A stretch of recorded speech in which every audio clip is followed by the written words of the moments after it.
Charlotte, who's sitting in the crowd, she's one of my brand strategy students who graduated, did very well. Well done, Charlotte. And that was the first slide I think we had in week one. And that was the title, obviously, of this panel session, how to create and grow a standout brand. So I've just got a couple little ideas that may be useful to you as entrepreneurs.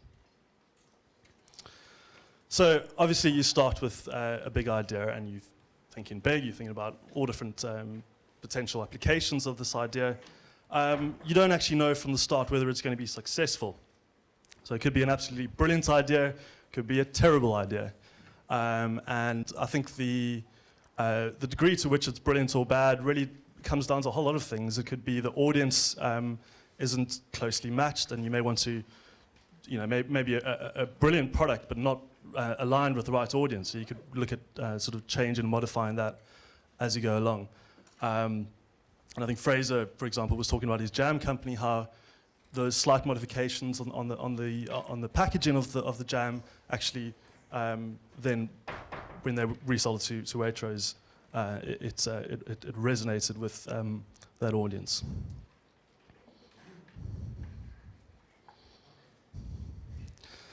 Oh dear.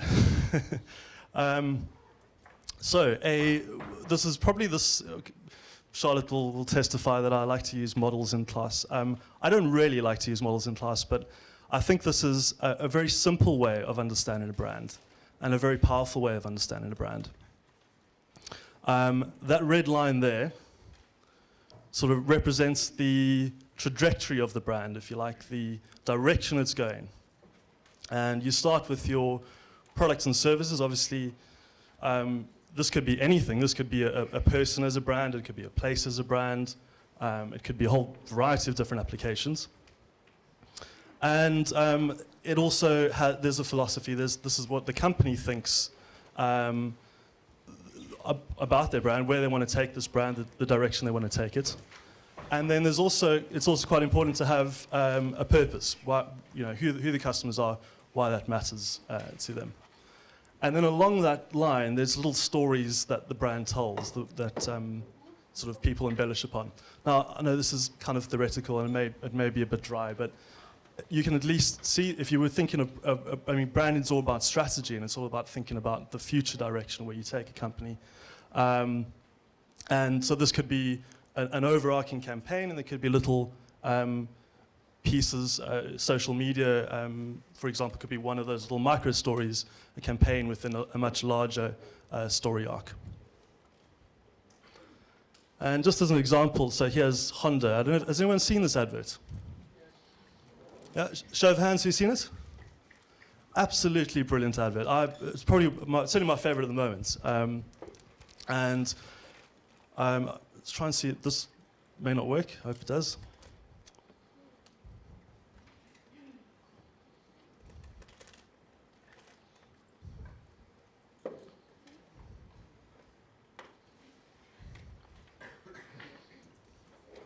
So essentially what happens is you're driving along in your Honda Civic, and then all of a sudden you can change over to the alternate U by pressing the R key.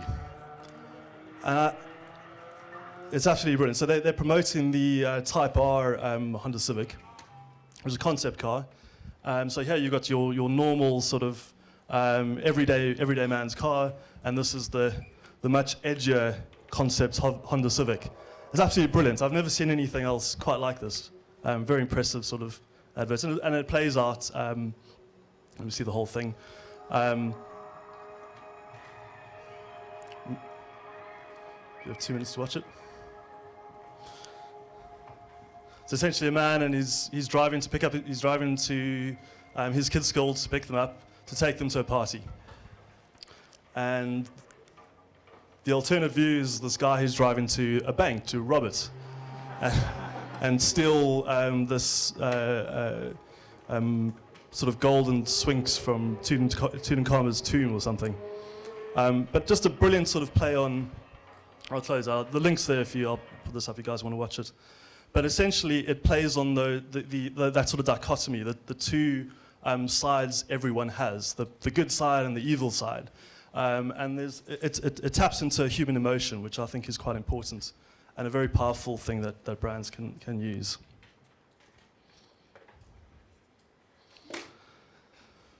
So there has to be some sort of resonance. The brand has to resonate with its audience, and that's sort of potentially part of the reasons why brands succeed and fail. Has anyone seen this advert? Show of hands? Not many people. What were the sort of images that came to mind when you saw that? Sorry? Fruity, very fruity.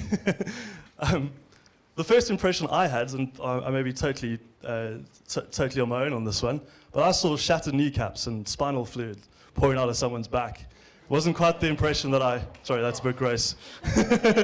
But quenching of moments of intense pain was the first thing that came to my mind.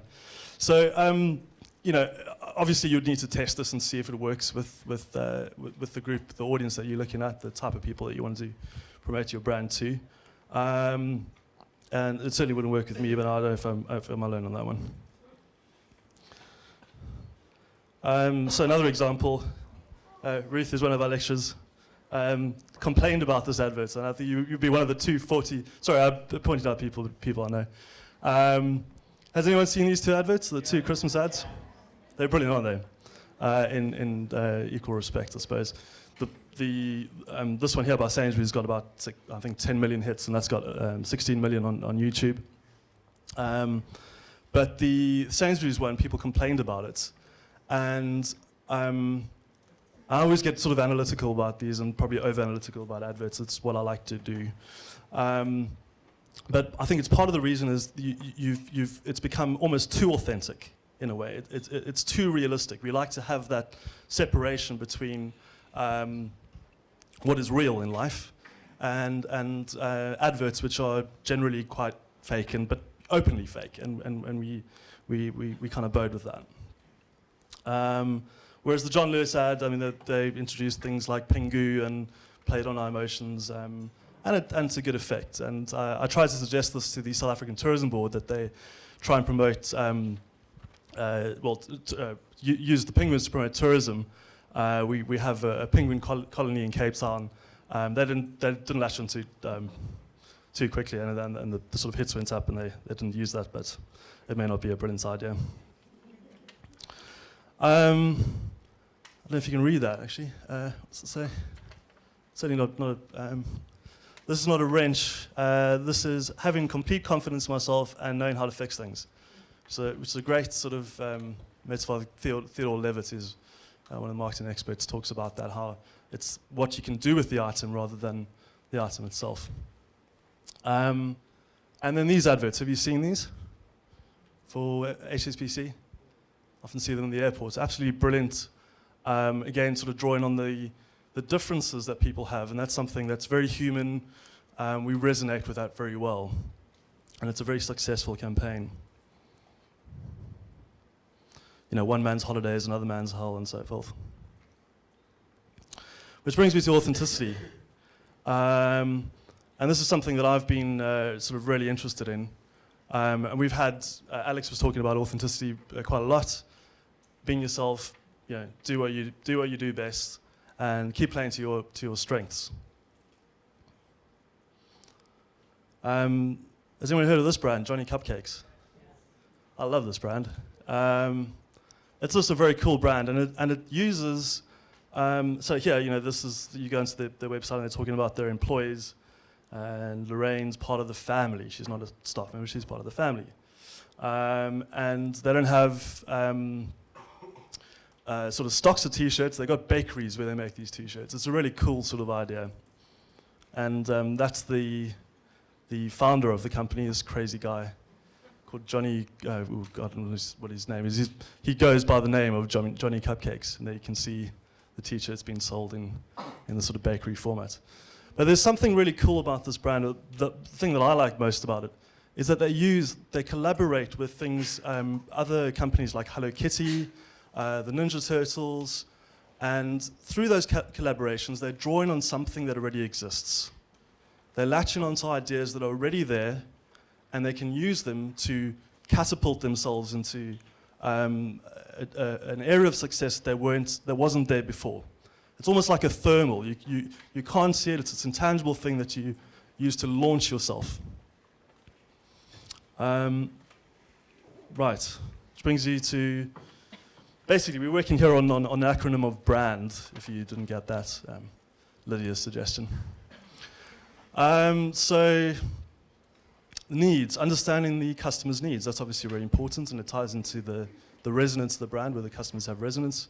Another brilliant advert, this one by Mercedes, looking at the two different sides of branding, the functional side, the side that's all logic and reason, and then the other side which is all about emotions and passion, which I think really makes sort of, that's a side of branding that is used quite a lot. I don't know how true that is. Would you agree? 73 people would not care if 73% of brands disappeared. It's research done by a company, I don't know if I should mention, well, you go and have a look at their reports, Havas Media, and then they looked at people's opinions. But really, I think this comes down, if you looked at different audiences, the brands wouldn't be there if it didn't appeal to a particular audience. So I don't necessarily think that statistic or percentage at least is true. But it's certainly something to think about, that your brand needs to have purpose, it needs to serve the needs of an audience. And this final point, disruptive. You heard of disruptive technology, disruptive media. Use things that you can latch onto that make, do things better than everyone else, basically. Brands that have there's some examples of them. You're probably all familiar with these. Brands that have sort of changed the entire industry just by doing things differently, by improving the status quo, basically, and making things a whole lot better. So Eventbrite's basically offering this opportunity not just for established businesses, but also people who just want to host events like this, or even smaller scale events, so it's scalable on different levels. And then obviously for them, they're collecting a lot of data, they're able to figure out who their customers are and all these sorts of things. It's really quite powerful. Squarespace, another brand where you can launch your own websites and using very simple, Squarespace in the sense you can organize them, your websites along very small little boxes, and very simple to set up, sort of out of the box type websites, which probably challenge the conventional approach of hiring a company to do the website design for you. And that is it, actually. Thank you.